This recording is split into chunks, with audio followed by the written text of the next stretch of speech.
Alright, chapter 6 attitude and social cognition. इस chapter को आप बहुत शॉर्ट टाइम में बहुत अच्छे से समझना चाहते हो, है ना? If this is the case then एक छोटी सी रिक्वेस्ट है मेरी आपसे, बस आपने इतना सा काम करना है कि आराम से बैठ जाना है, लीड लगा लेनी है और मेरी बातों को ध्यान से सुनना है, समझने की कोशिश करनी है। बस आप कोशिश करो, समझाऊंगा मैं बहुत बढ़िया तरीके से, और जो भी कोई नोशन दिमाग में पहले से सेट है बस उसे निकाल दो कि साइकोलॉजी टफ है, नहीं हो रहा, आसान है, हो जाएगा, सब हो जाएगा। ठीक है, चैप्टर 6 इस वीडियो में हो गया। नीचे डिस्क्रिप्शन पढ़ लेना, बाकी सारे चैप्टर्स की भी लिंक वगैरह वहां पर आपको मिल जाएंगे। एक्चुअली एक पूरी प्लेलिस्ट आपके लिए बना के रखी है 12th क्लास की, वो देख लो। ये नोट्स जिसमें से मैं आपको कराने वाला हूं, इन नोट्स के भी बारे में डिस्क्रिप्शन बॉक्स में सब कुछ लिखा है, कहां से आप कैसे ले सकते हो। तो टेंशन नहीं लेनी है, सीधा पहले टॉपिक पे आते हैं, स्टार्ट करते हैं, आसानी से सब समझ आएगा, लॉजिकली समझो सब कुछ। ठीक है, एटीट्यूड क्या होता है, हम एक एग्जांपल से इसको समझने की कोशिश करते हैं कि भाई जंक फूड को लेकर हमने अपना एटीट्यूड समझना है, तो इस एग्जांपल के थ्रू हम समझने की कोशिश करेंगे कि what exactly is this attitude. तो एटीट्यूड के अंदर आती हैं 3 चीजें।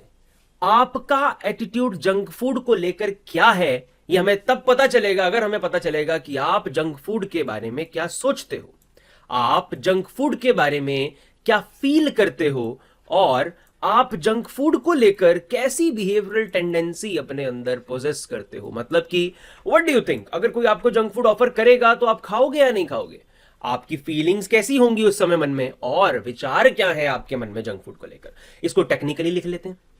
ठीक है, आपके थॉट्स को हम क्या बोल सकते हैं कि भाई आपका कॉग्निशन कैसा है, आपकी फीलिंग्स को हम क्या बोल सकते हैं। अब देखो, साइकोलॉजी में इमोशन या फीलिंग को लेकर एक टेक्निकल शब्द होता है अफेक्ट, है ना, अफेक्ट।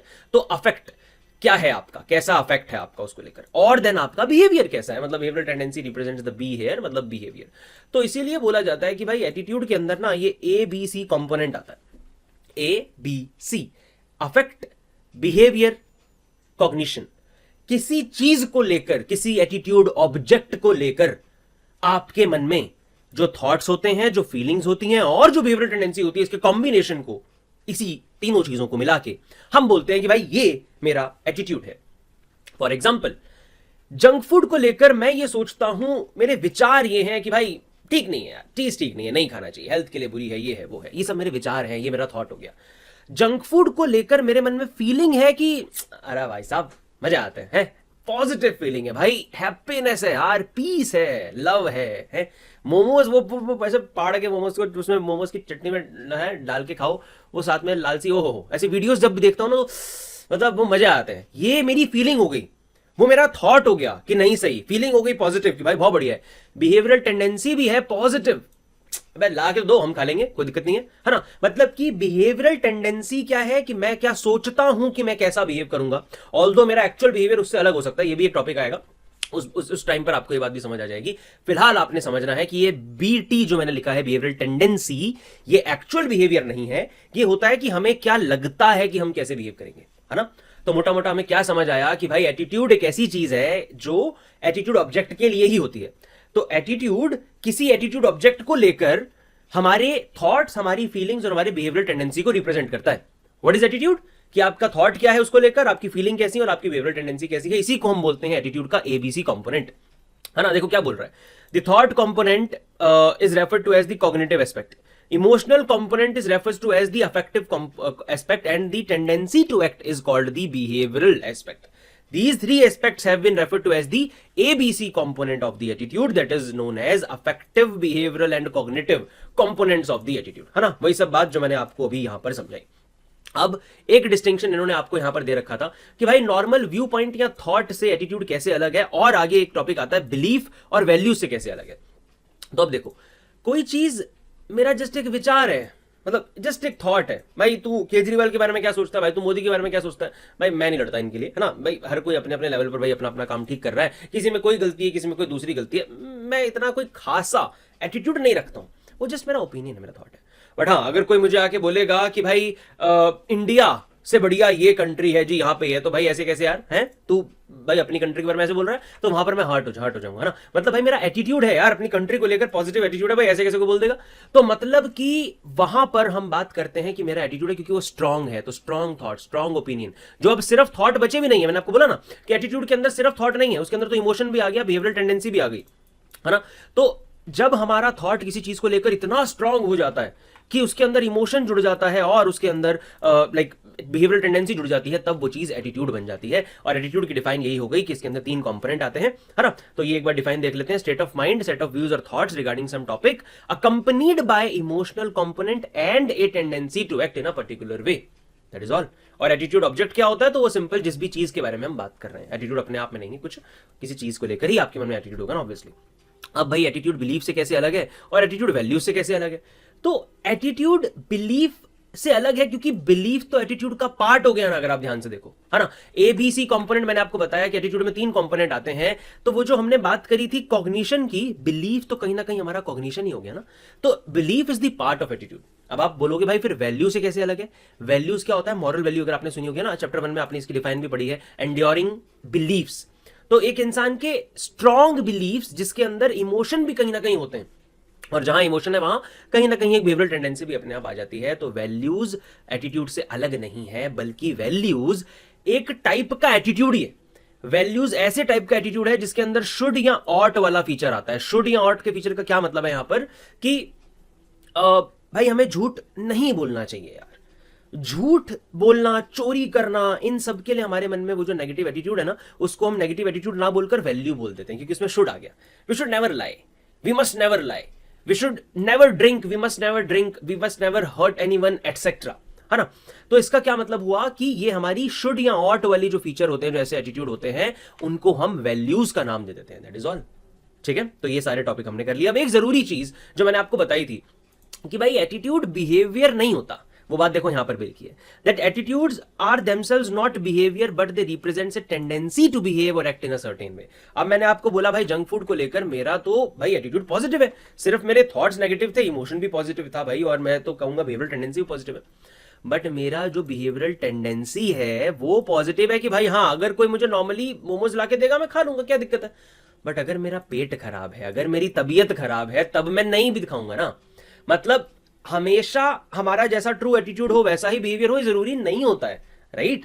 जैसे कि मेरा एटीट्यूड लेट से किसी रिश्तेदार के घर जाने को लेकर नेगेटिव है, मेरी बिहेवियरल टेंडेंसी अच्छी नहीं है, पर मम्मी फोर्स कर रही है भाई तू जाएगा मेरे साथ, है ना, नहीं तो वो अपना हथियार उठा लेंगी, जाना पड़ेगा मुझे, तो मेरा बिहेवियरल टेंडेंसी नेगेटिव थी, स्टिल मैं जाऊंगा ना। तो बिहेवियर करना ना करना तो बहुत से फैक्टर पर डिपेंड करता है, बट बिहेवियरल टेंडेंसी जो कि हमारे मन में होती है कि भाई मैं सोचता हूं कि मैं ऐसा ही बिहेव करूंगा, that is the behavioural tendency है। ठीक है, तो आपको ये आइडिया ढंग से समझ आना चाहिए था, इसीलिए मैंने स्टार्टिंग के पोर्शन पे थोड़ा ज्यादा टाइम लगाया है, बाकी हम और थोड़ा क्विकली करेंगे। तो आपको अब अच्छे से समझ आ चुका है कि भाई एटीट्यूड क्या होता है ना। और अगर आपको अच्छे से समझ आ गया है तो कॉन्ग्रेचुलेशंस, आपने इस चैप्टर का सबसे बड़ा, सबसे मेन चीज पार कर ली है, ये समझ होना बहुत जरूरी था। अब आगे बढ़ते हैं। अब भाई एटीट्यूड के बारे में ना कुछ फीचर यहां पे दे रखे हैं। तो एटीट्यूड के 4 मेन फीचर होते हैं, वैलेंस, एक्सट्रीमनेस, सिंप्लिसिटी, कॉम्प्लेक्सिटी। बहुत आसान। एटीट्यूड के फीचर मतलब वैलेंस का क्या मतलब होता है? वैलेंसी बोल लो, वैलेंस बोल लो कि भाई एटीट्यूड हमारा पॉजिटिव है या नेगेटिव है।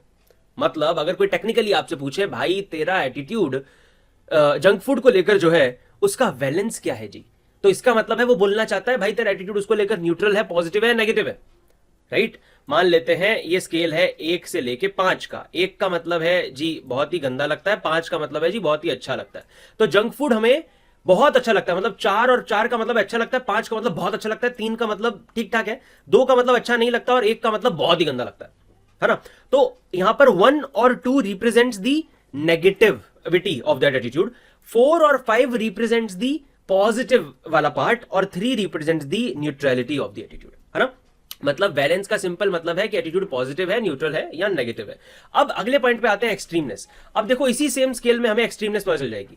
कोई ऐसा बंदा होगा जो बोलेगा भाई मेरा एटीट्यूड तो बहुत ही ज्यादा पॉजिटिव है, मतलब भाई मैं तो जंक फूड के बिना रह नहीं सकता, मैं तो जंक फूड को 5 में से 5 मतलब रेट दूंगा कि मेरा एटीट्यूड इस चीज को लेकर एक्सट्रीमली पॉजिटिव है।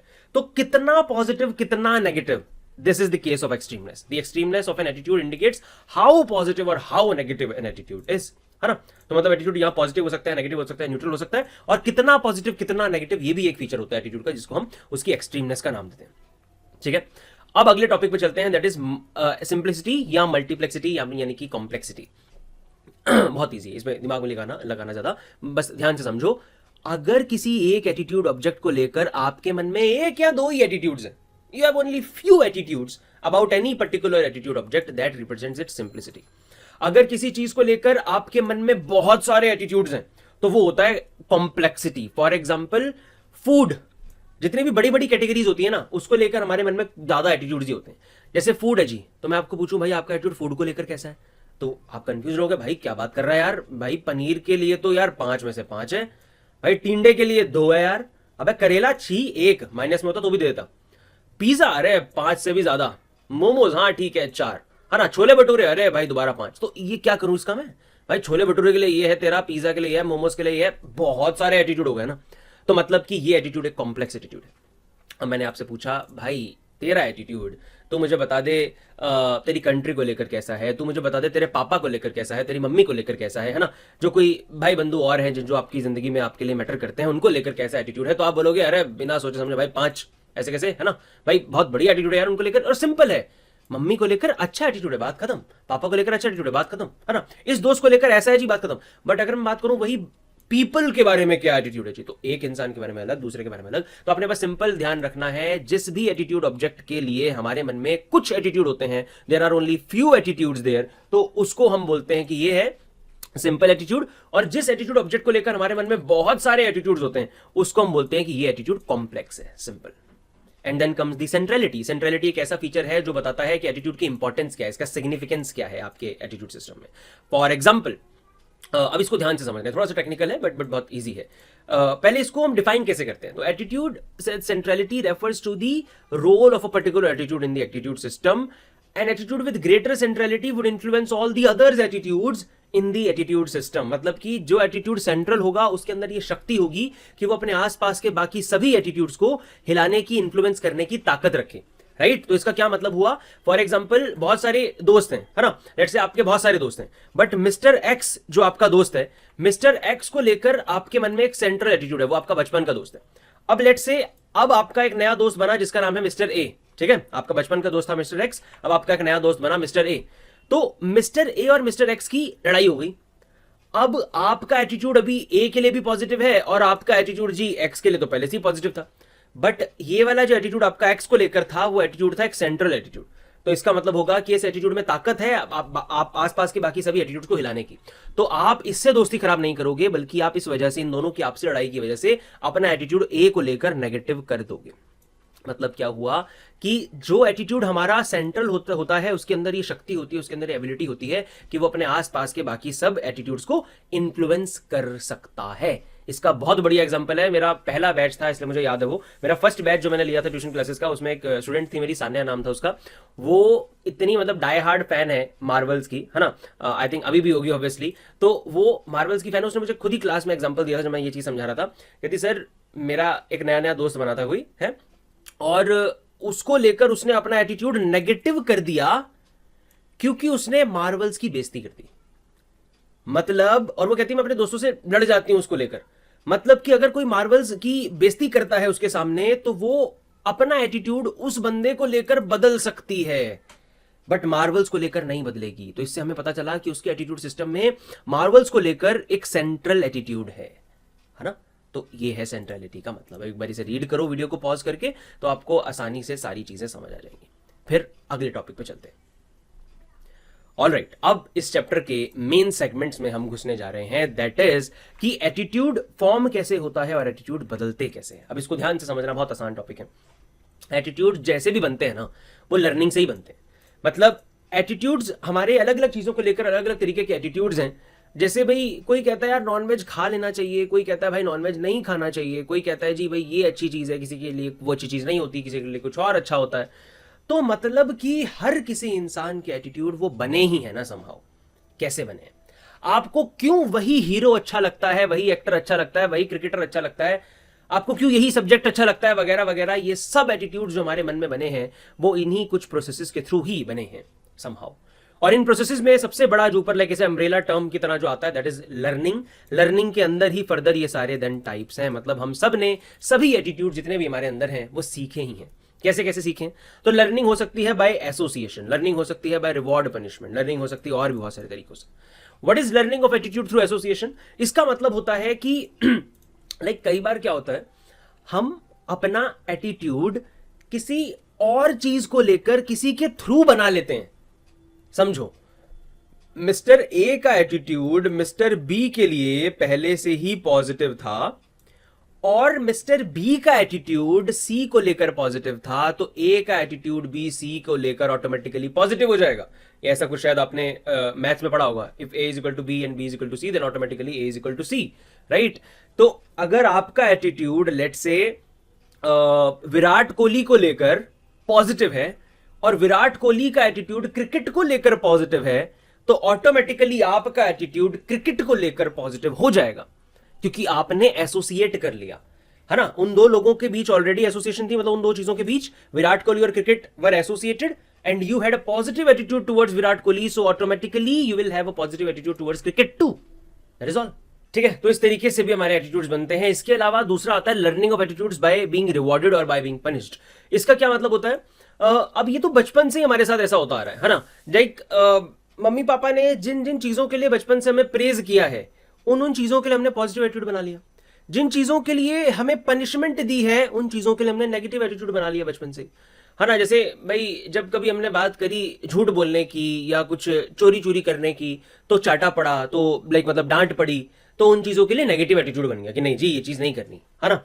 जिन चीजों के लिए हमें प्रेज मिला, अच्छे नंबर लेके आए, मम्मी ने बोला अरे वाह बेटा आज तो तू बोल क्या खाएगा वो बना के दूंगी, तो लाइक रिवॉर्ड जिन चीजों के लिए हमें मिलता है उन चीजों के लिए हम पॉजिटिव एटीट्यूड बना लेते हैं। जिन चीजों के लिए हमें पनिश किया जाता है उन चीजों के लिए हम नेगेटिव एटीट्यूड बना लेते हैं, simple. And then comes learning of attitude through observation. हम ऑब्वियसली ऑब्जर्व करके तो सीखते ही है ना। अपने भाई आपने देखा भाई मेरा बड़ा भाई है, वो इस काम को कर रहा है, ये काम को उसने किया, मम्मी ने उसको प्रेस किया, तो भाई देखा देखी में हम भी करेंगे, अभी हमें भी प्रेस चाहिए, है ना। तो इट इज लाइक कि हम दूसरों को देख के भी सीखते हैं। जो जैसा दूसरा कर रहा है हम उसको वैसे मतलब एज इट इज उसको इमिटेट भी करते हैं, मिमिक भी करते हैं, और दूसरों की गलतियों से भी सीखते हैं, दूसरों के कॉन्सिक्वेंसेस से बेसिकली हम सीखते हैं। जैसे फॉर एग्जाम्पल आपका दोस्त एक काम को कर रहा है, उसको वो काम करने की वजह से अगर तो प्रेज मिला, तो उसको देखा देखी में आप भी करोगे कि आपको भी प्रेज मिले।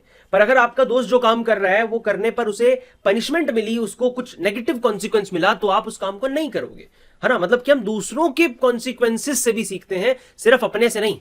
इस पॉइंट में हमने ऊपर वाले में क्या देखा, अपने कॉन्सिक्वेंसेस से सीखते हैं। और इसमें क्या है ऑब्जर्वेशन लर्निंग पे, कि हम दूसरों को भी ऑब्जर्व करके उनसे भी सीख जाते हैं, है ना। और ये समझदार व्यक्ति को सीखना चाहिए दूसरों की गलतियों से भी। खैर, नाउ देन आगे कल्चरल नॉर्म्स। कल्चरल नॉर्म्स के थ्रू भी हम सीखते हैं कई सारी चीजें। अब इसका क्या मतलब है कि भाई कई बार क्या होता है, हम ना अपने कल्चरल नॉर्म्स को ही लाइक निभाते रहते हैं, और कल्चरल नॉर्म्स को निभाते निभाते वो चीज धीरे धीरे हमारे ही एटीट्यूड का पार्ट बन जाती है। जैसे फॉर एग्जांपल अपना पर्सनल एक एक्सपीरियंस आपसे मैं शेयर करता हूँ।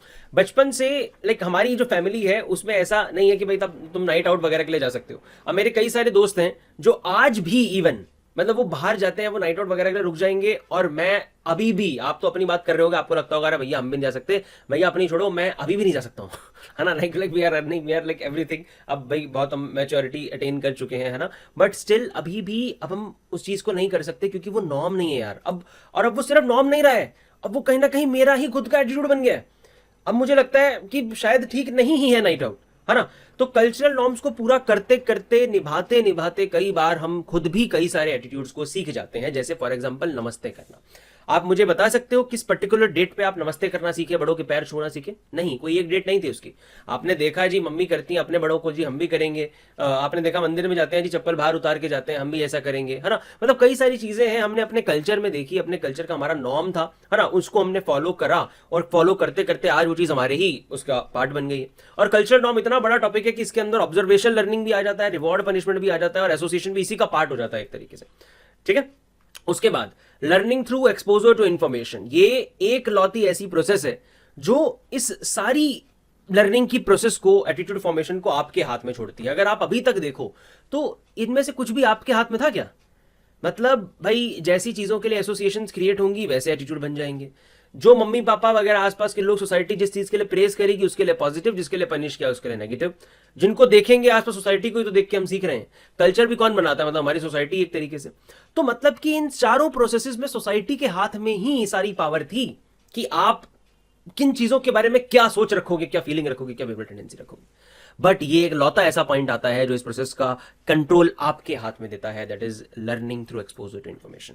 अब जिस तरीके की इंफॉर्मेशन आपके दिमाग में जाती है वैसे एटीट्यूड्स आपके बनते हैं। तभी बोला जाता है अच्छा देखना चाहिए, अच्छा पढ़ना चाहिए, अच्छा सुनना चाहिए, क्योंकि जैसा आप अपने दिमाग में भेजोगे इंफॉर्मेशन वैसे ही एटीट्यूड आपके बन जाएंगे।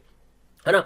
अब एक बच्चा है जो नेट जियोग्राफी ज्यादा देखता है और एक बच्चा है जो ऑल्ट बालाजी वगैरह टाइप की सीरीज वगैरह वो सब, है ना, वो प्लेटफॉर्म, आई नो, मतलब आप समझ रहे हैं मैं क्या बोल रहा हूँ, है ना, जो ऐसी चीजें देखने में ज्यादा इंडल्ज्ड है, इस तरीके के कंटेंट में ज्यादा इंडल्ज्ड है, वो जी वो कच्चा बादाम देख रहा है, वो मतलब रीले देख रहा है ना, लाइक वट एवर। तो ऐसा कंटेंट अगर आप कंज्यूम कर रहे हो और एक तरफ एक बंदा जो नेट जियोग्राफी देख रहा है, एक तरफ जो अब्दुल कलाम की बायोग्राफी पढ़ रहा है, ये फर्क होगा। उनके रहन सहन, उनके एटीट्यूड्स, उनकी ओवरऑल पर्सनैलिटी, जमीन आसमान का फर्क होगा ऐसे लोगों में, है ना कि नहीं। ये क्यों आया फर्क? क्योंकि उनके एटीट्यूड उसी तरीके से बनेंगे जैसी इंफॉर्मेशन वो अपने दिमाग में भेज रहे हैं। So the type of media we consume, the content that we watch, we consume, that poses the power to form attitudes in us. इनके अंदर भी पावर है कि वो आपके एटीट्यूड्स को बना दें आपके मन में, है ना। खैर, अब इसके बाद अगला टॉपिक आता है कि इन प्रोसेसेस को इन्फ्लुएंस कौन से फैक्टर करते हैं। तो ये तो हमने पढ़ा प्रोसेसेस कि भाई एसोसिएशन के थ्रू एटीट्यूड बनते हैं, रिवॉर्ड पनिशमेंट के थ्रू बनते हैं, मॉडलिंग के थ्रू बनते हैं, कल्चरल नॉर्म के थ्रू बनते हैं, इन्फॉर्मेशन जैसी जाएगी उसके थ्रू बनेंगे। बट अब इन प्रोसेसेस को इन्फ्लुएंस कौन से फैक्टर्स करते हैं? तो आपकी फैमिली और स्कूल ऑब्वियसली। और ये कौन सी वाली प्रोसेस को करेगा? लगभग सभी को। बट फिर भी डायरेक्टली देखें तो फैमिली और स्कूल हमारी एसोसिएशन को इन्फ्लुएंस कर सकती है, रिवॉर्ड पनिशमेंट को कर सकती है, और मॉडलिंग को भी कर सकती है, कल्चरल नॉर्म को भी कर सकती है। और वैसे अगर देखा जाए तो एक सर्टेन एज तक तो बच्चा क्या देखता है टीवी वगैरह पे वो भी मम्मी पापा डिसाइड करते हैं। तो एक तरीके से सारी ही प्रोसेसेस को ये इन्फ्लुएंस करने की ताकत रखती है, एटलीस्ट ऊपर की चारों को तो ऑब्वियसली। मतलब कि जिस तरीके की फैमिली होगी वैसे ही एसोसिएशन होंगे, जिस तरीके की फैमिली होगी उन्हीं को देख के आप ऑब्जर्व करोगे, जिस तरीके की फैमिली होगी वही आपको रिवॉर्ड पनिशमेंट दे रहे हैं और वही आपका कल्चर है, राइट। एंड देन आपके रेफरेंस ग्रुप मतलब फैमिली और स्कूल के अलावा जो इतने भी लोग हैं जिनके साथ आपका उठना बैठना है, आपके दोस्त आ गए इसके अंदर, या फिर लाइक आपका सोशल सर्कल जो होता है ना, जो कल को आप बड़े होगे तो और ज्यादा बढ़ेगा। आपकी लाइक कॉलेज में आप जाओगे, आप अपना आगे जॉब वॉब कुछ करोगे तो आपके सोशल सर्कल बढ़ेगा। उस सारे सोशल सर्कल्स को हम रेफरेंस ग्रुप में रखते हैं कि जिनके साथ आप रेफर करते हो वो भी आपके अंदर कई सारे एटीट्यूड्स बनाने की ताकत रखते हैं, ठीक है।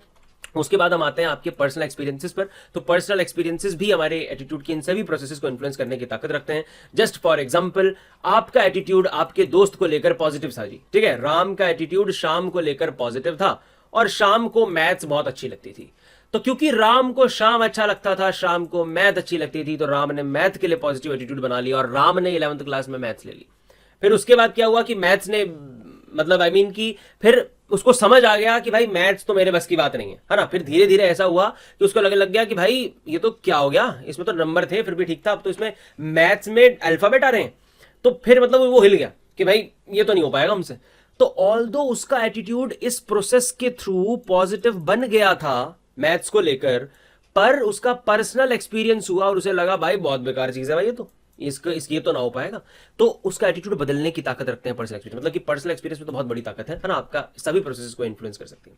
एंड देन लास्ट आता है मीडिया रिलेटेड इन्फ्लुएंसेस। और आजकल मीडिया रिलेटेड इन्फ्लुएंसेस से बड़ी शक्ति कोई नहीं है। आप अगर एक इंसान को बदलना चाहते हो तो वो जिस तरीके का कंटेंट कंज्यूम करता है उसको बदल दो। आप देखोगे कुछ महीनों में ही उसकी पर्सनैलिटी में जमीन आसमान का फर्क आपको देखने को मिल जाएगा, है ना। मतलब the media that you see, that you consume, obviously that impacts you. अगर एक बच्चा, एक एडोलेसेंट यही सब सुनता रहेगा कि लाइक गानों में उसका पावर का क्रेज है जी, हम स्ट्रांग हैं, हम इसको मार देंगे, ये कर देंगे, तो वो वायलेंट ही बनेगा और कोई चांस ही नहीं है, राइट। और एक तरफ एक बच्चा ऐसी चीजें देख रहा है जिसमें लव को एम्फेसाइज किया जा रहा है, जिसमें केयर को एम्फेसाइज किया जा रहा है, जिसमें लाइक पॉजिटिव चीजें दिखाई जा रही हैं, तो उसके एटीट्यूड ऑब्वियसली उस तरीके के बनेंगे। और यहां पर एक टेक्निकल की टर्म आपको दिया गया, कंज्यूमरिस्ट एटीट्यूड। तो इसका क्या मतलब होता है? इसका मतलब होता है कि मीडिया कंज्यूमर्स बना रहा है आपको। आपने देखा होगा गलती से मिंत्रा पे वगैरह, मतलब किसी भी ऐसे आप प्लेटफॉर्म पे कोई चीज, लेट से आपने जूते सर्च कर लीजिए कि भाई मैंने जूते खरीदने हैं, आप अपनी फोन का फोन पे भी क्लिक करोगे ना किसी को कॉल करने के लिए, वहां पे भी नीचे आजकल ऐड आने लग गई हैं। आप फेसबुक खोलोगे, फेसबुक पे आपको वही वाला जूता दिख जाएगा। आप इंस्टाग्राम स्क्रॉल कर रहे हो, वहां पे भी आपको वही शूज दिख जाएगा। आप कुछ भी कर रहे हो आपको वो ऐड कहीं ना कहीं से ढूंढ ही लेगी। और ऐसा होता है, इसको बोलते हैं इंटरेस्ट बेस्ड एड्स। ये कुकीज वगैरह, मतलब टेक्निकल बहुत कुछ होता है, इसके थ्रू ये चीजें होती हैं। तो वो आपको नीड भी नहीं थी, गलती से लिंक खोल लिया, गलती से देख क्या लिया, वो भाई साहब पीछे ही पड़ जाते हैं और बार बार आपके दिमाग में डालेंगे भाई ये ले ले, भाई ये ले ले। तो मतलब एक आम इंसान को कंज्यूमर बना देता है media. This is called consumerist attitude, that is obviously bad for you and your economic health, right. So media related influences में ये आता है। और पर्सनल एक्सपीरियंस भी बदल सकते हैं, रेफरेंस ग्रुप भी एटीट्यूड को इन्फ्लुएंस करने की ताकत रखते हैं, और फैमिली और स्कूल एनवायरनमेंट तो ऑब्वियसली इन्फ्लुएंस करता ही करता है। तो हमने ये समझ लिया एटीट्यूड कैसे बनते हैं, कौन सी प्रोसेसेस उनको इन्फ्लुएंस करने की ताकत रखती हैं। अब हमारा अगला टॉपिक आता है कि एटीट्यूड्स बदलते कैसे। तो एक छोटा सा ब्रेक हम यहाँ पर लेंगे, 2 मिनट के लिए आप वीडियो को पॉज कर सकते हो if you want to take rest, और मैं भी थोड़ा सा रेस्ट ले लूँ 2 मिनट का। उसके बाद अब हम आगे फर्दर दोबारा से स्टार्ट करेंगे। I will recommend video pause करो, थोड़ा सा आके वाके बंद करो, अपना रिलैक्स करो, है ना, फिर 2 मिनट बाद दोबारा से अब स्टार्ट करके एटीट्यूड चेंज को हम पढ़ते हैं, या फिर पॉज करके अभी आप पुराना वाला एक बार रिवाइज कर लो, अपने आप गो थ्रू करो एक बार, है ना, बुक में से, या फिर ये नोट्स जिनमें से मैं आपको करवा रहा हूँ, आप ये नोट्स भी परचेज कर सकते हैं, डिस्क्रिप्शन में इसके बारे में सब कुछ मेंशन है। So that is all. अब बाकी करते हैं 2-3 मिनट बाद। हाँ भाई, तो स्टार्ट करें फिर। Attitude change. Now what is this attitude change? As the name suggests, हम किसी के एटीट्यूड को कैसे बदल सकते हैं, हमारे एटीट्यूड किसी चीज को लेकर क्यों बदलते हैं, कैसे बदलते हैं। तो आपने इस टॉपिक में 3 थ्योरीज को पढ़ना है। एक है द कॉन्सेप्ट ऑफ बैलेंस, एक है the concept of cognitive dissonance, और एक है 2 स्टेप कॉन्सेप्ट। और जो पहले 2 हैं वो एक broad cluster of cognitive consistency के आइडिया में फॉलो करते हैं। ये चीजें टेक्निकली आपको सुनने में लगेगा भाई क्या शब्द है ये, पर दिस इज वेरी इजी।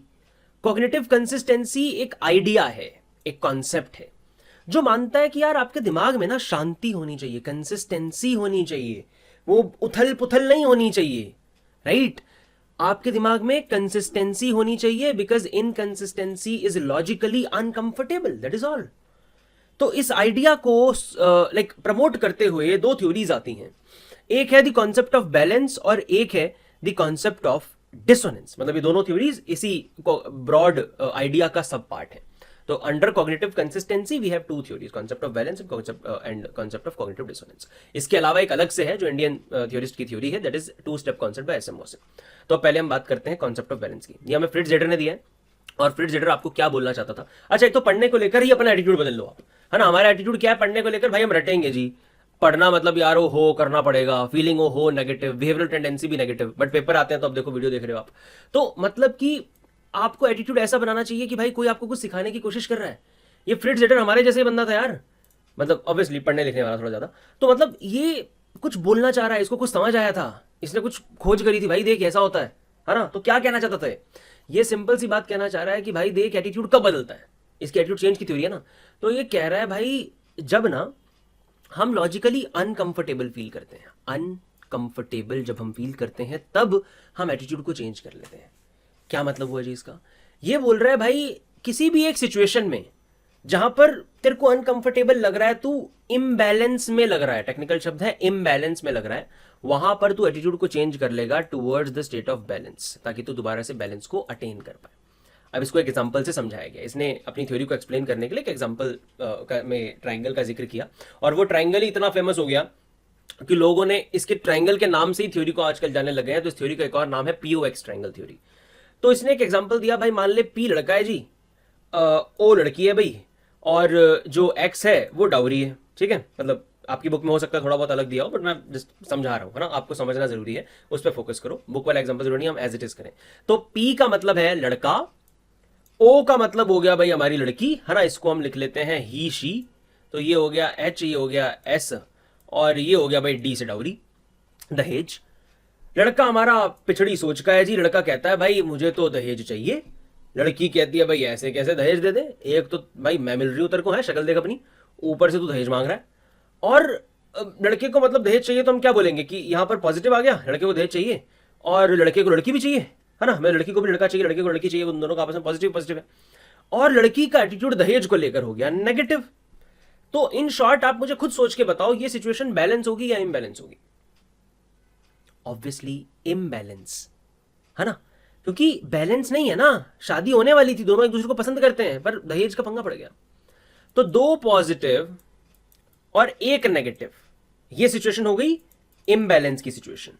इसको बैलेंस में करने के लिए हम क्या कर सकते हैं, या तो लड़की दहेज के लिए मान जाए, जो कि नहीं होना चाहिए, बट चलो मान लेते हैं, मान गई, तो भाई 3 पॉजिटिव आ गए।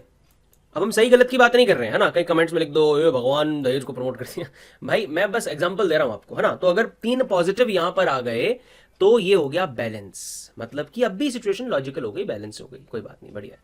अब या फिर क्या होगा जो लॉजिकली होना चाहिए कि लड़का बोले कि भाई ठीक है मुझे नहीं चाहिए दहेज, इट्स फाइन, मैं अपनी फैमिली से बात करूंगा, बहुत गलत बात है जी, आप बिल्कुल ठीक बोल रहे हो, हमें दहेज नहीं चाहिए। ये भी सिचुएशन अब बैलेंस की सिचुएशन हो गई है कि 2 नेगेटिव और 1 पॉजिटिव। तो इससे हमें क्या समझ आया कि हमें इसे रटने की जरूरत नहीं है, ये सिंपल है ना। एक और एग्जांपल से समझा दूंगा अभी आपको, बट अभी मुद्दा समझो।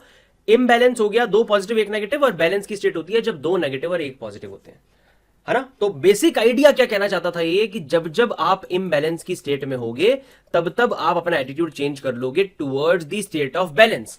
That was all that Fritz Heider wanted to let you know through this example. अब हम एक और चीज समझते हैं। मान लो पी और एक्स तीनों आपस में दोस्त हैं, तीनों की पक्की दोस्ती है, और अब सडनली क्या हुआ, अभी तक सब सही चल रहा है, अब सडनली क्या हुआ, ओ और एक्स के बीच में लड़ाई हो गई।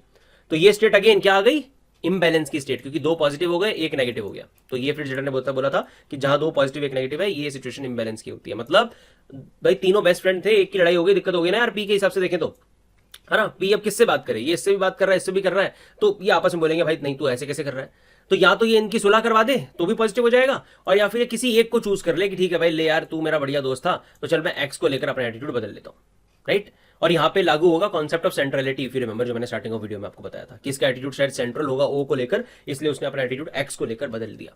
तो अब दोबारा क्या हो गया, 2 नेगेटिव 1 पॉजिटिव, तो अब ये दोबारा बैलेंस की सिचुएशन हो गई, और बैलेंस लॉजिकली कंफर्टेबल होता है, इम्बैलेंस लॉजिकली अनकंफर्टेबल होता है। इसीलिए हम जब जब इम्बैलेंस को फील करेंगे तब तब वहां पर एटीट्यूड चेंज होगा towards the state of balance. That is all for the concept of balance.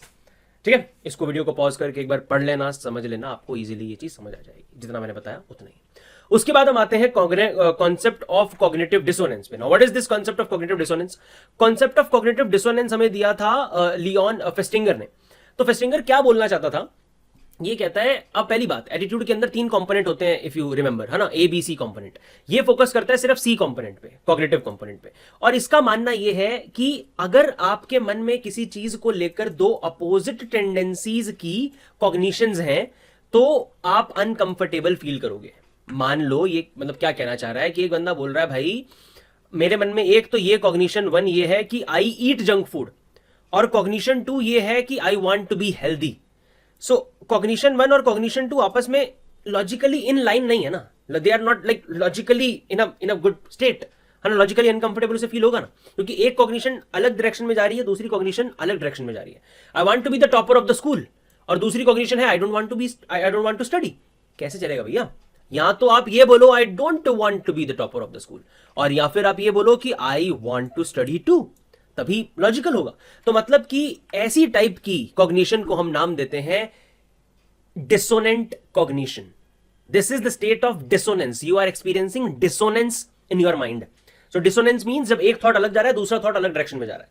तो जब जब डिसोनेंस फील होगा आपको अपनी कॉग्निशन में, मतलब एक कॉग्निशन अपोजिट डायरेक्शन में, दूसरी अपोजिट डायरेक्शन में जाएगी, तब तब एटीट्यूड हम चेंज करते हैं, हम तब तब एटीट्यूड को बदलते हैं। मतलब हम बोलेंगे भाई अगर मुझे टॉपर बनना है, एक कॉग्निशन ये है I want to be the topper, तो मेरी दूसरी कॉग्निशन भी यही होनी चाहिए कि आई विल स्टडी।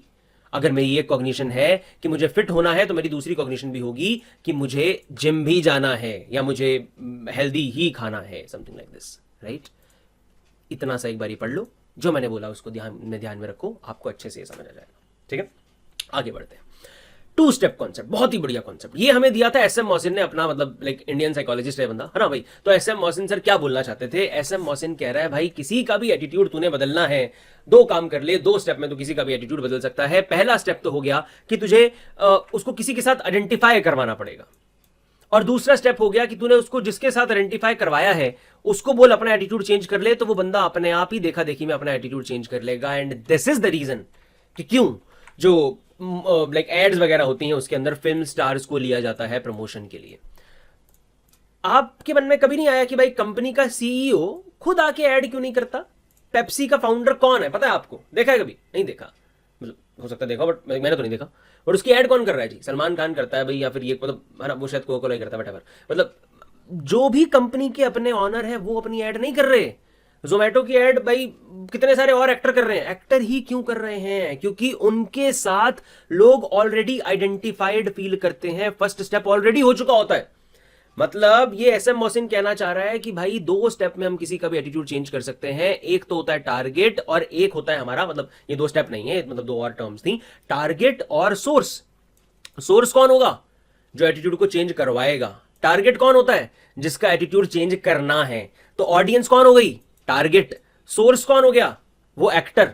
तो एक्टर क्या करता है, एक्टर हमें एटीट्यूड चेंज करवाने पर फोर्स करता है, इन्फ्लुएंस करता है इनडायरेक्टली, क्योंकि वो डायरेक्टली तो आके बंदूक नहीं रख देगा, चल भाई इसको पीना, तूने कोका कोला पीना है, चल कल जाके इसको खरीद ले।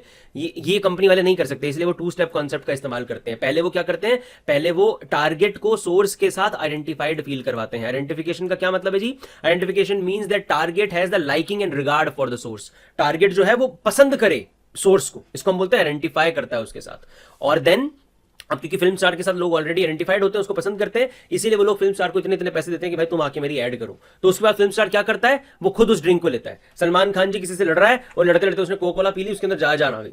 और माउंटेन ड्यू की ऐड एक थी कि डर के आगे जीत है, ऐसा कुछ है ना। तो मतलब वो ऋतिक रोशन ऐसे कूदने की कोशिश कर रहा होता है, वो शो करता है भाई देखो तुझे भी डर लगता है, मुझे भी डर लगता है, मैं पहाड़ से ऐसे नहीं कूद सकता। उसके बाद वो माउंटेन ड्यू पीता है और वो भाई साहब बाइक कूदा देता है पहाड़ के ऊपर से, मतलब माउंटेन ड्यू डर के आगे जीता है। तो उसने क्या शो किया कि देख मैं भी तेरे जैसा हूं, तो लोगों ने आइडेंटिफाई कर लिया, हाँ यार मुझे भी डर लगता है, इसको भी लग रहा है। फिर उसने क्या किया, भाई मैंने एटीट्यूड अपना बना लिया पॉजिटिव माउंटेन ड्यू को लेकर, और फिर मेरा डर निकल गया। तो देखा देखी में वो भी अपना एटीट्यूड पॉजिटिव बना लेगा उस चीज को लेकर। तो this is how it works. First step is identification and second step is कि सोर्स अपना एटीट्यूड बदल ले उस ऑब्जेक्ट को लेकर, तो ऑटोमेटिकली टारगेट भी अपना एटीट्यूड चेंज कर लेगा उस ऑब्जेक्ट को लेकर। That is all for two step concept. अब रिसेंटली एक केस हुआ था, रोनाल्डो ने कोका कोला या पेप्सी वगैरह मतलब ऐसी कोल्ड ड्रिंक वगैरह को उठाकर पानी की बोतल सामने रख दी थी, और उस कंपनी का भारी नुकसान हुआ था। वहां पर भी टू स्टेप कॉन्सेप्ट लागू हुआ था, है ना। ये कैसे हुआ इसको सोचो और कमेंट में इसका जवाब देने की कोशिश करना। खैर नाउ आगे बढ़ते हैं। एटीट्यूड चेंज को इन्फ्लुएंस कौन से फैक्टर करते हैं? जैसे कि बहुत सारे फैक्टर हमने देखे थे जो एटीट्यूड फॉर्मेशन को इन्फ्लुएंस करते हैं, ऐसे ही बहुत सारे फैक्टर हैं जो एटीट्यूड चेंज को भी इन्फ्लुएंस करने की ताकत रखते हैं। जैसे कि एग्जिस्टिंग एटीट्यूड के कैरेक्टरिस्टिक्स कैसे हैं, जैसे कि हमारे सोर्स के कैरेक्टरिस्टिक्स कैसे हैं, हमारे मैसेज के कैरेक्टरिस्टिक्स कैसे हैं, और हमारा टारगेट किस तरीके का है। ये बहुत ही ईजी टॉपिक है, अब इसको ध्यान से देखो समझो। ये क्या बोल रहे हैं कि तेरा खुद का एटीट्यूड किस तरीके का है उस पर भी फर्क पड़ेगा, है ना। मतलब कि जो कैरेक्टरिस्टिक्स हैं आपकी एग्जिस्टिंग एटीट्यूड की, उस पर भी फर्क पड़ता है। और कैरेक्टरिस्टिक्स कौन सी होती हैं? यस, रिमाइंड करो, what are the characteristics of attitude? Yes, valence, है ना। वैलेंस, एक्सट्रीमनेस, सिंप्लिसिटी, कॉम्प्लेक्सिटी और सेंट्रलिटी, ये चारों चीजें प्लस एक और नई चीज यहां पे आएगी, I will tell you that. तो वैलेंस मतलब पॉजिटिव है या नेगेटिव है, एक्सट्रीमनेस मतलब कितना पॉजिटिव कितना नेगेटिव है, सिंपल है या कॉम्प्लेक्स है, और सेंट्रल है या सेंट्रल नहीं है। तो वैलेंस को लेकर यह माना जाता है कि भाई जो एटीट्यूड नेगेटिव होता है ना, उसको बदलना ज्यादा मुश्किल होता है rather than a positive attitude. It is very easy to change someone's attitude from positive to negative, but it is very hard to change someone's negative attitude towards someone to positive. कि negative attitude को बदलने से ज्यादा आसान है positive को बदलना। Extreme वाले को बदलना आसान होगा या लेस एक्सट्रीम? हाँ सोचो, है ना। आई होप आपने सोचा भाई less extreme obviously. Simplicity, simple attitude को बदलना आसान होगा या कॉम्प्लेक्स एटीट्यूड को? कॉम्प्लेक्स एटीट्यूड को, क्योंकि कॉम्प्लेक्स में बहुत ज्यादा, सॉरी मैंने शायद उल्टा बोल दिया। मेरा कहने का मतलब था कि कॉम्प्लेक्स एटीट्यूड को बदलना मुश्किल है और सिंपल एटीट्यूड को बदलना आसान है, क्योंकि सिंपल एटीट्यूड में कम एटीट्यूड्स हैं, there are only few attitudes in the attitude system, और कॉम्प्लेक्स एटीट्यूड में बहुत सारे एटीट्यूड होते हैं की चीज को लेकर, तो बहुत सारों को बदलना ऑब्वियसली ज्यादा मुश्किल है। सेंट्रल एटीट्यूड को बदलना मुश्किल है या फिर लेस सेंट्रल, जो सेंट्रल नहीं है? ऑब्वियसली जो सेंट्रल नहीं है, क्योंकि सेंट्रल एटीट्यूड में तो खुद में पावर होती है आसपास के बाकी एटीट्यूड्स को बदलने की, है ना।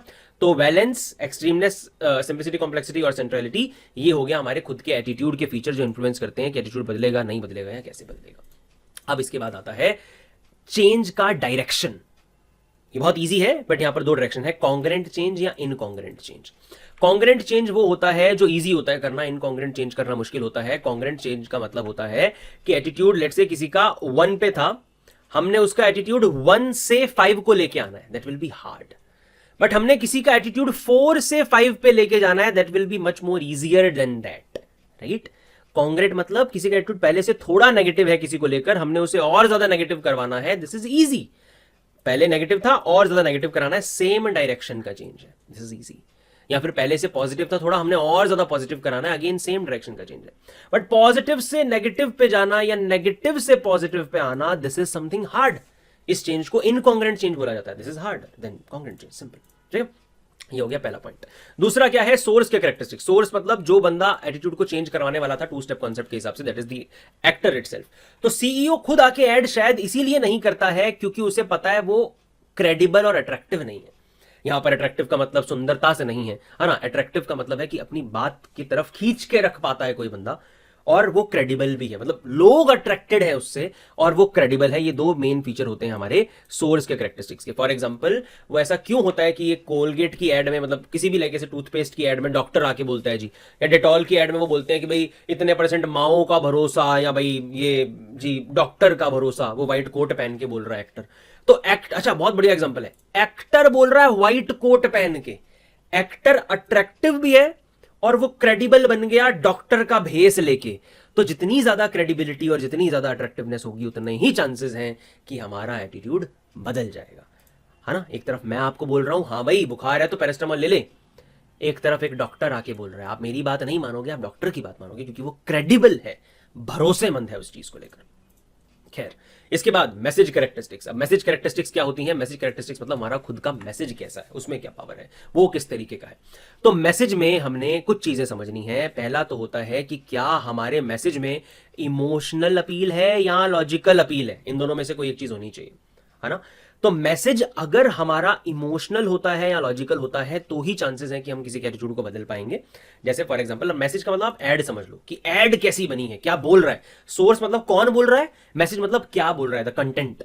तो अगर तो उसमें इमोशनल इंफॉर्मेशन है, जैसे मतलब एक आपने ऐड देखी होगी शायद, बड़ी तगड़ी ऐड थी एक कुकर कंपनी की, प्रेस्टीज की शायद है, उसमें अभिषेक बच्चन और ऐश्वर्या राय है। वो बोलता है जो बीवी से करे प्यार वो प्रेस्टीज से कैसे करे इनकार। मतलब अगलों ने कोई जहमत नहीं करी बताने की कि भाई तेरा यार ये कुकर इस मामले में बढ़िया है जी, इसमें चावल जल्दी बन जाएंगे, ये है वो है। उन्होंने बोला इमोशन, बीवी से प्यार तो प्रेस्टीज से कैसे इनकार। ये था इमोशनल अप्रोच, है ना। लॉजिकल अप्रोच होती है कि वो बोलते भाई हमारा कुकर सस्ता है जी, हमारा कुकर में ये क्वालिटी है जी, वो है ना। तो या तो इमोशन हो या लॉजिक हो आपकी एड में, और बढ़िया तो ये रहता है कि दोनों ही चीजों का कॉम्बिनेशन हो। उसके बाद मोटिव, क्या मोटिव रेलिवेंट है या नहीं। अब मैं आपको, आप 12th क्लास में हो और मैं आपको 11वीं का कोर्स बेच रहा हूं तो बात नहीं बनेगी। हाँ, आप 12th क्लास में हो, आपकी 12th कंप्लीट होने वाली है और मैं आपको बोलूं कि भाई सीयूईटी का कोर्स आप ले सकते हो, आप हमसे सीयूईटी पढ़ सकते हो, तो रेलिवेंट है यार, ये इस मसले में दम है, आपसे रेलिवेंस रखता है। और देन आता है मोड, किस तरीके से बात हो रही है। ईमेल वाली इंफॉर्मेशन से ज्यादा आप ध्यान दोगे कॉल पे, कॉल वाली इंफॉर्मेशन से ज्यादा आप ध्यान दोगे इन पर्सन में। तो इन पर्सन मोड हमेशा बेस्ट रहता है किसी भी मैसेज को देने का। और देन लास्ट आता है टारगेट कैरेक्टरिस्टिक्स, कि हमारा टारगेट कैसा है। टारगेट कौन था? ऑडियंस, कि जिनको इन्फ्लुएंस करने की हम कोशिश कर रहे हैं, जिनका एटीट्यूड हमने बदलना है, वो कैसा है। तो वो कैसा है में ये सारी चीजें आती हैं कि उसकी पर्सुएबिलिटी कितनी है, उसके अंदर कोई प्रेजुडाइज है या नहीं है, उसकी सेल्फ एस्टीम कैसी है और उसकी इंटेलिजेंस कैसी है। तो पर्सुएबिलिटी का मतलब होता है कि वो बंदा कितना पर्सुएबल है, उसको बातों में लेना कितना आसान है। तो ऑब्वियसली जिस बंदे की पर्सुएबिलिटी हाई होगी उसका एटीट्यूड चेंज करना विल बी ईजियर। जिस बंदे की पर्सुएबिलिटी लो होगी उसका एटीट्यूड चेंज करना will be harder. Then strong prejudice, इसका क्या मतलब है, ये भी हम टॉपिक आगे करेंगे तो आपको और बेटर समझ आ जाएगा। अगला टॉपिक मैंने यही बचा है। तो स्ट्रॉन्ग प्रिजुडाइज का मतलब होता है कि अगर किसी के मन में किसी कम्युनिटी को लेकर हेट है, गुस्सा है, नेगेटिव एटीट्यूड है, तो ऑब्वियसली वो बंदा उस कम्युनिटी को लेकर अपना एटीट्यूड नहीं बदलेगा, ठीक है। तो जिसके मन में स्ट्रॉन्ग प्रिजुडाइज है उसका एटीट्यूड चेंज करना इज हार्डर देन ऐसा बंदा जिसके मन में प्रिजुडाइज नहीं है। सेल्फ एस्टीम, ऑब्वियसली जिसकी सेल्फ एस्टीम कम है उसका एटीट्यूड चेंज करना आसान है, जिसकी सेल्फ एस्टीम ज्यादा है उसका एटीट्यूड चेंज करना मुश्किल है। और देन इंटेलिजेंस, अब इसके केस में थोड़ा सा ट्रिकी मामला है। आपको क्या लगता है, ज्यादा इंटेलिजेंट बंदे का एटीट्यूड चेंज करना आसान होगा या लेस इंटेलिजेंट का? अगर आपने सोचा है लेस इंटेलिजेंट का तो आप एक तरीके से ठीक हो। जनरली ये माना जाता है कि लेस इंटेलिजेंट बंदे को इन्फ्लुएंस करना आसान है than a more intelligent person. But intelligence के केस में आपने लिखना है कि ये डिपेंड करता है कि एटीट्यूड ऑब्जेक्ट कैसा है। अगर हमारा एटीट्यूड ऑब्जेक्ट पॉजिटिव है तो हाईली इंटेलिजेंट बंदा जल्दी से मान जाएगा। जैसे फॉर एग्जांपल अगर मैं आपको बोलूं कि भाई ये जो इस बुक में से मैं पढ़ा रहा हूं ये मेरी अपनी बुक है और ये बहुत अच्छी बुक है, इसके अंदर डिटेल्ड नोट्स भी हैं और इसके बाद इसके अंदर हमारे ये शॉर्ट नोट्स भी आपको यहाँ पर मिल जाते हैं। जैसे ये फ्लो चार्ट्स है ना, 2 पेज में पूरा चैप्टर कंप्लीट। तो flow chart for revision, long ये detailed notes for your practice and learning, and then इसके अंदर इंपॉर्टेंट क्वेश्चंस भी हैं। क्वेश्चन के अलावा लाइक नॉर्मल टेस्ट पेपर के अलावा जिसमें एमसीक्यूज वगैरह हर टाइप के क्वेश्चन आपको मिलते हैं। इसके अलावा लास्ट में इस बुक में अगर आप जाओगे तो आपको हर चैप्टर के लिए कॉम्पिटेंसी बेस्ड क्वेश्चन भी मैंने दिए हैं अलॉन्ग विद लाइक आंसर की टू, ताकि आप प्रैक्टिस भी कर पाओ अपने आंसर को, उसके बाद आप चेक भी कर पाओ, है ना। तो ये चीज अगर मैं आपको बता रहा हूं और आपको पता है कि हाँ भाई अच्छी चीज है यार, मेरे भले के लिए है, एटीट्यूड ऑब्जेक्ट अच्छा है, तो आप इसमें जल्दी लाइक इन्फ्लुएंस हो सकते हो। और ये अच्छा भी है क्योंकि एटीट्यूड ऑब्जेक्ट इज पॉजिटिव। वहीं कोई दोस्त आपको बोल रहा है कि भाई तू दारू पी ले यार, एक पैक से कुछ नहीं होता, तो वहां पर लेस इंटेलिजेंट बंदा ऐसे केस में फंसेगा और हाई इंटेलिजेंट बंदा अच्छी चीजों के लिए एटीट्यूड चेंज करने से पहले ज्यादा नहीं सोचेगा। ये केस है इसमें। और ये मैंने अपने कोई नोट्स को प्रमोट करने के लिए भैया ये बात नहीं बोली है, ये एग्जांपल था, जस्ट वहां प्रमोशन उसके साथ साथ में हो गया, बट लाइक आपकी बुक में भी ऐसे एग्जांपल दिया है, ठीक है। खैर और प्रमोशन करने का तरीका थोड़ा कैजुअल था, ये करके कोई कमेंट में टॉन्ट नहीं मारेगा। वेल नाउ एटीट्यूड और बिहेवियर का रिलेशनशिप, यहां पर हमारा नेक्स्ट टॉपिक आता है। एटीट्यूड और बिहेवियर का रिलेशन, मतलब क्या एटीट्यूड और बिहेवियर सेम है या अलग है? तो ऑब्वियसली अलग है। मैंने आपको बताया था स्टार्टिंग ऑफ द क्लास में कि बिहेवियरल टेंडेंसी होता है एटीट्यूड के अंदर, एक्चुअल बिहेवियर नहीं होता है। तो जैसे मैंने आपको एग्जांपल भी दिया, मैं उस रिश्तेदार के घर पे नहीं जाना चाहता पर मम्मी ने फोर्स किया तो मैं चले गया। असल में जो हमारा एटीट्यूड होता है, कई बार हम उस तरीके से बिहेव नहीं भी कर पाते हैं। लाइक ट्रू एटीट्यूड और बिहेवियर हमेशा जरूरी नहीं है सेम हो, but psychologists have found that there are some situation in which consistency between the two are found. मतलब कि कुछ सिचुएशन ऐसी होती हैं जिसके अंदर इन दोनों चीजों के बीच में कंसिस्टेंसी पाई गई है। मतलब कुछ ऐसी सिचुएशंस हैं जिनमें आपका जैसा ट्रू एटीट्यूड होता है वैसा ही आपका बिहेवियर भी होता है। ऐसी कौन सी सिचुएशन है जी? ये कुछ सिचुएशन आपको बताई गई है। When the attitude is strong and occupies a central place in the attitude system, मतलब जब आपका एटीट्यूड किसी चीज को लेकर बहुत स्ट्रांग होता है और एक सेंट्रल प्लेस रखता है, जो मैंने आपको बताया था। सेंट्रल एटीट्यूड को बदलना ऑब्वियसली आसान नहीं है, और सेंट्रल एटीट्यूड अगर आपका किसी चीज को लेकर है तो वो आप शो करोगे ही करोगे। अगर आपका एटीट्यूड किसी चीज को लेकर सेंट्रल है तो आप उसको अपने बिहेवियर में भी लेके आओगे ही आओगे, राइट? देन अगर आपका उस पर्सन को पता हो अपने एटीट्यूड का, जैसे कई तो ऐसे लोग होते हैं जिसको अपने एटीट्यूड के बारे में खुद ही नहीं पता कि मेरा एटीट्यूड इस चीज को लेकर अच्छा है, बुरा है या क्या है। तो एक तरफ अगर ऐसा बच्चा है जिसको पता ही नहीं है कि मेरा एटीट्यूड ड्रिंकिंग को लेकर कैसा है, उस बच्चे को इन्फ्लुएंस करना आसान होगा और वो बच्चा लाइक शो नहीं करेगा है ना अपने एटीट्यूड को अपने बिहेवियर में। बट जिस बच्चे को कॉन्फिडेंटली पता है मेरा एटीट्यूड ड्रिंकिंग को लेकर नेगेटिव है, उसका दोस्त जितना मर्जी फोर्स कर ले वो नहीं पिएगा, क्योंकि उसको अवेयरनेस है कि भाई नहीं, I know my attitude is negative for this particular thing. And then when there is a little और नो एक्सटर्नल प्रेशर, जैसे कि यहां पर वो एग्जांपल आएगा मेरी मम्मी वाला, कि भाई अगर मम्मी मुझे फोर्स ना करती, एक्सटर्नल प्रेशर मेरे ऊपर ना होता, तो ऑब्वियसली मैं तो कभी भी ना जाऊं उनके घर पे, है ना? तो ये हो गया no external pressure. And then the person behaviour is not being watched और evaluated. This is kind of similar to the upper one only, कि जब आपको कोई देख नहीं रहा तो जब हम अकेले होते हैं तब भी हम वही वाले बिहेवियर करते हैं जो हमारा ट्रू एटीट्यूड होता है। उसके बाद the person thinks that behaviour would have a positive consequence, तब भी हम उसी तरीके से बिहेव करते हैं जैसा हमारा ट्रू एटीट्यूड होता है। यानी कि लास्ट वाला पॉइंट का क्या मतलब, थोड़ा सा टेक्निकल इसको देख लो, कि जब हमें पता हो ये बिहेवियर करके हमें पॉजिटिव कॉन्सिक्वेंस ही मिलेगा, इसमें कुछ नेगेटिव है ही नहीं है, पॉजिटिव ही पॉजिटिव है सब, तो ऐसे में भी हमारा बिहेवियर उस चीज को लेकर पॉजिटिव ही होता है। अगेन एक पर्सनल एग्जांपल, जैसे कि आप अपने किसी दोस्त को भेजो ये वीडियो और बोलो कि भाई देख इस वीडियो को देख, इसमें तेरा कोई पैसा नहीं लग रहा, फ्री में तेरे को पूरा ये चैप्टर इतने से टाइम में समझ आ जाएगा, तो तू भी इसे देख ले। तो ऑब्वियसली वो भी एक पॉजिटिव बिहेवियर यहां पे शो करेगा, क्योंकि हम यहां पर असम्पशन लेके चलते हैं कि कोई भी बंदा ऐसा नहीं होता जो पॉजिटिव कॉन्सिक्वेंसेस के लिए नेगेटिव एटीट्यूड रखे अपने मन में, है ना? हर किसी बंदे के मन में ऑब्वियसली पॉजिटिव कॉन्सिक्वेंसेस को लेकर एक पॉजिटिव एटीट्यूड बना हुआ है, तो जैसा उनका एटीट्यूड है वो वैसा ही बिहेवियर भी शो करते हैं। तो जिन चीजों को करके पॉजिटिव कॉन्सिक्वेंसेस हमें मिलता है, ऐसी चीजों में हम ऑब्वियसली वैसे ही बिहेव करते हैं जैसा हमारा ट्रू एटीट्यूड है, दैट इज पॉजिटिव। तो इन सिचुएशन में हम उसी तरीके से बिहेव करते हैं जैसा हमारा ट्रू एटीट्यूड होता है। इनके अलावा बाकी कई बार लाइफ में ऐसा भी होता है कि जैसा हमारा ट्रू एटीट्यूड है वैसा हमारा बिहेवियर नहीं होता, हम उस चीज को बिहेवियर में शो नहीं करते हैं। That is all about the relationship between these two. So now the very last topic of our chapter, that is prejudice and discrimination. Prejudice और discrimination, ये टॉपिक में आपको तीन चीजें पढ़नी है, स्टीरियोटाइप, प्रिजुडाइज और डिस्क्रिमिनेशन। पहले हम इसका सिंपल आइडिया समझते हैं। स्टीरियोटाइप वर्ड आपने पहले सुना होगा, एग्जांपल देता हूं, बनियाज आर कंजूस, पंजाबीज आर लाउड, लड़कियों को गाड़ी चलाना नहीं आता, ये सब एग्जांपल्स हैं स्टीरियोटाइप के। स्टीरियोटाइप में होता है सिर्फ कॉग्निटिव कंपोनेंट। इसी स्टीरियोटाइप में जब जुड़ जाए आपकी पर्सनल फीलिंग, तब वो बन जाता है प्रिजुडाइज, बड़ा भाई बड़ी बहन ऑफ स्टीरियोटाइप, राइट? और ये चीजें जब एक्चुअल बिहेवियर में आ जाए, अब इस बात को ध्यान से दिमाग में डाल लेना, बिहेवियरल टेंडेंसी नहीं बोल रहा हूं अब मैं बोल रहा हूं एक्चुअल बिहेवियर। तो जब आप इस चीज को बिहेवियर में शो करने लग जाओ, तब वो चीज बन जाती है डिस्क्रिमिनेशन। जैसे कि एक एग्जांपल से आप समझो, मान लेते हैं जस्ट फॉर एग्जांपल, मेरा दोस्त बनिया कम्युनिटी में बिलोंग करता है, आनंद नाम है उसका, ठीक है, सही में मेरा दोस्त है। और मैंने ऐसी अफवाहें मतलब बातें सुनी है हमेशा पहले से, है ना, कि भाई बनियाज आर कंजूस। तो मेरे दिमाग में पहले से एक स्टीरियोटाइप है, एक कॉग्निटिव कंपोनेंट है, जस्ट आइडियाज हैं, जस्ट थॉट्स हैं कि बनियाज आर कंजूस। मैं उसके साथ घूमने गया 2-3 बार, और 2-3 बार ऐसा हो गया कि यार वो बंदा सही में पैसे नहीं देता। पहले तो बोलता भाई महंगे महंगे रेस्टोरेंट में चलेंगे, चल बारबेक्यू में जाके खा पी के आते हैं, पार्टी करेंगे। बिल देने के टाइम पे कहता है ओहो पर्स तो घर पे रह गया जी। तो इसका क्या मतलब है कि अब मेरे मन में वो एक्सपीरियंस के थ्रू फीलिंग जुड़ रही है। अब मैं मानने भी लग गया हूं उस चीज को कि भाई ये तो सच में कंजूस है बे, तो क्या पता वो अफवाह सच हो।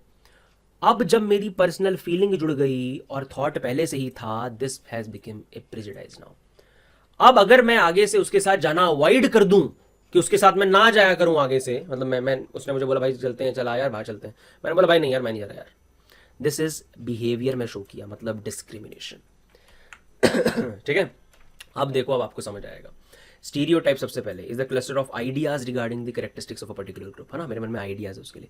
Then all members belonging to this group are assumed to possess this characteristics. मेरा दोस्त बनिया कम्युनिटी से था, तो मुझे लगा ये भी वो वाली कैरेक्टरिस्टिक्स को पोजेस करता होगा जो लोग उसके बारे में बातें करते हैं, तो मेरे जो आइडियाज हैं उस ग्रुप को लेकर, और देन मैं उस ग्रुप के लिए जो आइडियाज है उसको मैं एसोसिएट कर देता हूँ हर मेंबर के साथ उस ग्रुप के। This is called stereotype. Obviously ये फेक होता है, सच नहीं है, you can't generalise everyone, you can't like generalise everyone, sorry, है ना। देन प्रिजुडाइज, प्रिजुडाइज मतलब this is the example of negative attitude, मतलब attitude towards a particular group that is usually negative. जो हमारे स्टीरियोटाइप या प्रिजुडाइज होते हैं वो कंसिस्ट ऑफ अनडिजायरेबल कैरेक्टरिस्टिक्स ही होते हैं, तो मतलब कि वो यूजुअली नेगेटिव ही होते हैं, तो they are usually negative. Prejudice हमेशा नेगेटिव होते हैं, लाइक मोस्टली नेगेटिव होते हैं लोगों को लेकर, and they are may be they are based on the stereotype that is the cognitive component. मतलब जैसे मैंने बोला, stereotype that is the cognitive component वो लीड करता है प्रिजुडाइज को, और देन प्रिजुडाइज लीड करता है डिस्क्रिमिनेशन को। ठीक है, तो स्टीरियोटाइप की डिफाइन ये हो गई, प्रिजुडाइज की डिफाइन ये हो गई कि वो नेगेटिव एटीट्यूड्स का एक एटीट्यूड का एग्जांपल है ग्रुप को लेकर, मतलब उसके अंदर क्योंकि फीलिंग भी जुड़ गई, और देन मतलब ये हो गया कॉग्निटिव और अफेक्टिव कंपोनेंट। और देन डिस्क्रिमिनेशन क्या होता है, it is the behavioural component itself, not behavioural tendency, the behaviour itself, whereby people behave in a less positive manners towards the target group, this is discrimination. अब एक interesting fact आपको यहां पर बताया गया है कि प्रिजुडाइज बिना डिस्क्रिमिनेशन के भी हो सकता है मेरे मन में मेरे दोस्त को लेकर प्रिजुडाइज है, उस पूरी कम्युनिटी को लेकर प्रिजुडाइज है, बट मैं उसको बिहेवियर में शो नहीं करूंगा क्योंकि वो मेरा दोस्त है, बट मन में है। ऐसे ही एक और इंटरेस्टिंग चीज, और थोड़ा सा आपको लगेगा झिझक, मतलब इसको अजीब लगेगा सुनने में, कि डिस्क्रिमिनेशन विदाउट प्रिजुडाइज भी हो सकता है। कैसे? जैसे मान लो एक कॉलेज में एक बच्चे को एडमिशन मिल रहा है जी 90 नंबर में, और दूसरे को सेम कॉलेज में एडमिशन मिलने के लिए चाहिए 97 नंबर। ये डिस्क्रिमिनेशन तो हो रहा है उसके साथ, पर कॉलेज के डीन के मन में कोई बुरा भाव नहीं है, कॉलेज के डीन के मन में उन बच्चों के लिए जिसको 97 में एडमिशन मिल रहा है कोई प्रिजुडाइज नहीं है, फिर भी डिस्क्रिमिनेशन हो रही है ना। तो दोनों एक दूसरे के बिना भी हो सकते हैं, but usually they go together, है ना। प्रिजुडाइज और डिस्क्रिमिनेशन होगा ही होगा, डिस्क्रिमिनेशन है तो प्रिजुडाइज भी मन में होगा ही होगा, यूजुअली इट हैपेंस, बट कई बार दोनों एक दूसरे के बिना भी रह सकते हैं। देन एक चीज यहां पर आपको बताइए कि by law it is very easy to control discrimination, but prejudice को मन से निकालना लॉ के बस की बात नहीं है ना। रूल बना के मन की भावनाएं कैसे खत्म कर दोगे यार, ठीक है। उसके बाद हम बात करते हैं कि लोग प्रिजुडाइज को सीखते कैसे हैं। सोर्सेस, सबसे पहला सोर्स, क्योंकि प्रिजुडाइज क्या था, prejudice is the example of attitude only. तो एटीट्यूड हम कैसे, क्या समझा था, एटीट्यूड कैसे बनते हैं, attitude formation through the process of learning only. Learning ही इन सारे तरीकों की हो सकती है ना, बट लर्निंग यहां पर भी मतलब आएगा, तो लर्निंग थ्रू एसोसिएशन हो गया, लर्निंग थ्रू रिवॉर्ड्स पनिशमेंट हो गया, लर्निंग थ्रू कल्चरल नॉर्म्स हो गया। तो कई बार लोग अपने कल्चर से, अपने आसपास देख के, वो एसोसिएशन के थ्रू ऐसे भी प्रिजुडाइजेस को सीख लेते हैं, या फिर कई बार लोग इन ग्रुप बायस हो जाते हैं, मतलब अपने ही ग्रुप के लिए बायस हो जाएंगे। तो अगर आप एक स्ट्रॉन्ग सोशल आइडेंटिटी होल्ड करते हो और आप अपने ग्रुप के लिए बायस हो, तो कहीं ना कहीं आप भी प्रिजुडाइज को प्रमोट करोगे। इसका बहुत अच्छा एग्जांपल देता हूं, ध्यान से समझना इस बात को। मान लो कोई बंदा बोलता है जी मैं हिंदू हूं, बहुत अच्छी बात है, बहुत अच्छी बात है। कोई बंदा बोलता है मैं मुस्लिम हूं जी, मैं सिख हूं जी, मैं ईसाई हूं जी, बहुत अच्छी बात है। हर किसी को अपने धर्म पे प्राउड होना चाहिए ना, अपनी उस सोशल आइडेंटिटी पे प्राउड होना चाहिए। बट अगर एक बंदा अपने नाम से ज्यादा अपनी कास्ट, अपनी कम्युनिटी को एम्फसाइज कर रहा है, तो इस बात को गौर से समझो, वो कहीं ना कहीं दूसरे बंदे को भी उसकी कम्युनिटी, उसकी जात इस हिसाब से ही तो देखेगा ना। जब वो खुद में अपनी इंडिविजुअल आइडेंटिटी से ज्यादा अपनी सोशल आइडेंटिटी पर जोर दे रहा है, तो वो दूसरों में भी तो उसी को देखेगा ना। फिर जब वो नए इंसान से मिलेगा तो वो पहले उसका नाम नहीं देखेगा, पहले उसकी कम्युनिटी चेक करेगा, और इसी से जन्म ले लेता है वो प्रिजुडाइज का एक बीज, है ना, कि आप मैं और तू की बातों में आ जाते हो, वी और दे में हम बट जाते हैं। खैर, तो एक ये भी कारण है प्रिजुडाइज को सीखने का, स्ट्रॉन्ग सोशल आइडेंटिटी। उसके बाद आता है स्केप गोटिंग। अब स्केप गोटिंग क्या होता है जी? स्केप गोटिंग का मतलब है जब मेजॉरिटी माइनॉरिटी पर अपना सारा ब्लेम रख देती है कि ये तो अपने आप को प्रोटेक्ट नहीं कर पाएगी, तो that is called scapegoating. For example, class में बेचारे 2-3 बैक बेंचर हैं, क्लास में एक शीशा टूट गया जी, विंडो टूट गई, उसका कांच टूट गया, पहला शक किस पे जाएगा बताओ? ऑब्वियसली बैक बेंचर्स पर। अब टीचर आके बैक बेंचर्स को स्कोल्ड कर रही है, और यहां पर एक बच्चा नया आया था आज स्कूल में, उसने क्या देखा कि अच्छा भाई ये टूटा ना, तो टीचर का शक सीधा बैक बेंचर पे गया है जी, सारे बच्चे इनके बारे में बातें कर रहे हैं, चाहे उसने किया हो या ना किया हो। तो ये देख के क्या सीखेगा? नहीं, कि जब भी अब कुछ गलत होगा इसके मन में भी देखा देखी में ऑटोमेटिकली आ जाएगा भाई बैक बेंचरों ने किया होगा। दैट इज कॉल्ड स्केप गोटिंग, कि आप बेचारे कमजोर बंदे पर सारा ब्लेम रख देते हो क्योंकि वो अपने आप को प्रोटेक्ट नहीं कर पाएगा, और जब आसपास के लोग ये होता देखते हैं या जो इस काम को कर भी रहा है उसके मन में भी वो प्रेजुडाइज और ज्यादा बढ़ जाता है। And then comes the kernel of truth. Kernel of truth का मतलब होता है वो जो हम फीलिंग नहीं बोलते कि इतने लोग ये बातें करते हैं तो कुछ तो सच्चाई होगी, इस चीज को बोला जाता है कर्नल ऑफ ट्रुथ, कि अगर धुआं उठ रहा है तो कहीं तो आग लगी होगी। लोग कहते हैं भाई लड़कियों को गाड़ी चलाना नहीं आता, तो कुछ तो सच्चाई होगी इस बात में। कई बार ऐसे सोचने की वजह से ही वो प्रेजुडाइज को हम और बढ़ावा दे देते हैं। इतने लोग बोलते हैं भाई पंजाबीज आर लाउड या भाई ये वो है ना, तो क्या पता ये बातें सच हो। दिस फीलिंग कि इतने लोग बोलते हैं कुछ तो होगा, there must be some fact, there must be some truth, after all इतने लोग बोल रहे हैं, this is called kernel of truth. And then come self fulfilling prophecy. Self fulfilling prophecy के थ्रू भी स्टीरियोटाइप या प्रेजुडाइज सीखे जाते हैं। इसका क्या मतलब है कि कई बार क्या होता है वो ग्रुप जिसके बारे में लोगों के मन में प्रेजुडाइज है ना, वो खुद भी उसी तरीके से बिहेव करना चालू कर देता है। मतलब मेरा दोस्त अगर बनिया कम्युनिटी से है तो वो खुद भी नोइंगली और unknowingly, there can be any reason, अगर वो उस तरीके से बिहेव करेगा जो उसके बारे में प्रेजुडाइज बना हुआ है, तो that will be regarded as self fulfilling prophecy. अब ये बहुत अनफॉर्चुनेट है, बट अगर एक लड़के से गलती हो गाड़ी चलाते वक्त तो सिर्फ उस लड़के की गलती मानी जाती है। अगर एक लड़की से गलती हो जाए गाड़ी चलाते वक्त तो ये नहीं बोलते कि इस लड़की को ड्राइविंग नहीं आती, हम बोलते हैं लड़कियों को ड्राइविंग नहीं आती। राइट, समझ पाए डिफरेंस? मतलब कि जो टारगेट ग्रुप के लिए प्रेजुडाइज सोसाइटी में बना हुआ है, अगर वो टारगेट ग्रुप के लोग खुद ही उस तरीके से बिहेवियर शो भी करेंगे तो वो बिहेवियर जितना ज्यादा ऐसा शो करेंगे उतना ज्यादा ये प्रेजुडाइज लोगों के मन में और बढ़ेगा। तो उनको ऐसे बिहेवियर शो करने से बचना चाहिए। That is all. ठीक है, तो सेल्फ फुलफिलिंग प्रोफेसी से भी हम सीखते हैं, कर्नल ऑफ ट्रुथ की वजह से भी कई बार बढ़ावा मिल जाता है, इसके स्केप गोटिंग से भी बढ़ावा मिलता है, और स्ट्रॉन्ग सोशल एंटिटी हो तो भी इसको बढ़ावा मिलता है, और लर्निंग के थ्रू तो प्रेजुडाइजेस बनते ही हैं। सो ये है सोर्सेज जिसके थ्रू एक इंसान प्रेजुडाइज को सीखता है। अब ये बहुत ही टेक्निकल बोल रहा हूँ, मतलब प्रैक्टिकल टॉपिक है, और ये तो बल्कि आप इससे ज्यादा बढ़िया लिख सकते हो कि कैसे हम प्रेजुडाइज को कैसे हटाएं। लोगों के मन में, हमारी सोसाइटी में बहुत सारे प्रेजुडाइज हैं, कैसे हटाओगे बताओ? कुछ तरीके आपको यहाँ पर बताए गए हैं। सबसे पहले तो कुछ स्ट्रेटजीज, ये स्ट्रेटजीज को आपने एज इट इज याद करना जरूरी है। ये तो आप कुछ भी लिख सकते हो, है ना, मतलब अपने आप से आप पॉइंट्स कुछ भी लिख सकते हो, जैसे कि मिनिमाइज करो बाय लर्निंग। इसके लिए आपको एक हिंट देता हूँ, हैंडलिंग ऑफ प्रेजुडाइज में इन सोर्सेज को उल्टा करके लिख दो, आपके 5 पॉइंट तो ऐसे ही बन जाएंगे। लर्निंग मत करो, इन ग्रुप बायस मत शो करो, स्ट्रॉन्ग सोशल एंटिटी मत रखो, इंडिविजुअल एंटिटी पे फोकस करो, स्केप गोटिंग को डिस्करेज कर लो, कर्नल ऑफ ट्रुथ को मत मानो, सेल्फ फुलफिलिंग प्रोफेसी को डिस्करेज करो। हो गए ना 5 पॉइंट। इसके अलावा हम एजुकेशन दे सकते हैं, लोगों को एजुकेट करो, इन्फॉर्म करो कि भाई सेम ही लोग हैं यार, ऐसा कुछ नहीं। जैसे एजुकेशन और इन्फॉर्मेशन का बहुत बढ़िया एग्जांपल है LGBTQ कम्युनिटी, है ना। आज से कुछ टाइम पहले ऐसी बात भी नहीं होती थी, आज मूवीज बन रही हैं, आज हम इस पे बारे में बात कर रहे हैं। तो बेसिकली एजुकेशन और इन्फॉर्मेशन से प्रेजुडाइज लोगों के मन से हटाए जाते हैं धीरे धीरे। इंक्रीजिंग इंटर ग्रुप कॉन्टैक्ट, अब हम कॉन्टैक्ट बढ़ा सकते हैं, है ना। लेट्स से किसी के मन में दूसरी कम्युनिटी को लेकर नेगेटिव एटीट्यूड है, तो हम उन्हें बोलेंगे भाई तुम उनसे मिलके देखो यार, वो भी आपके जैसे हैं। जितना ज्यादा कॉन्टैक्ट बढ़ेगा उतना ज्यादा बढ़िया होगा। और देन जो मैंने ऊपर भी बताया, अपनी इंडिविजुअलिटी पे फोकस करो rather than focusing on your group identity. That is very good, अगर आपको उस चीज पे प्राउड है बिल्कुल होना चाहिए, बट आपको ज्यादा फोकस अपने इंडिविजुअल पर करना चाहिए rather than the your group identity. Because मैंने आपको बताया उससे क्या दिक्कत होगी, आप दूसरे को भी उसकी ग्रुप की आइडेंटिटी की नजरों से ही फिर देखना स्टार्ट कर दोगे, और वो देन समहाउ प्रेजुडाइज को लीड कर ही देगा। तो इंडिविजुअल आइडेंटिटी पे फोकस करो, इंटर ग्रुप कॉन्टैक्ट बढ़ा सकते हो, एजुकेट इन्फॉर्म कर सकते हो, और इन सब पॉइंट्स को उल्टा करके लिख सकते हो। इस तरीके से हम अपने प्रेजुडाइजेस को हैंडल कर सकते हैं।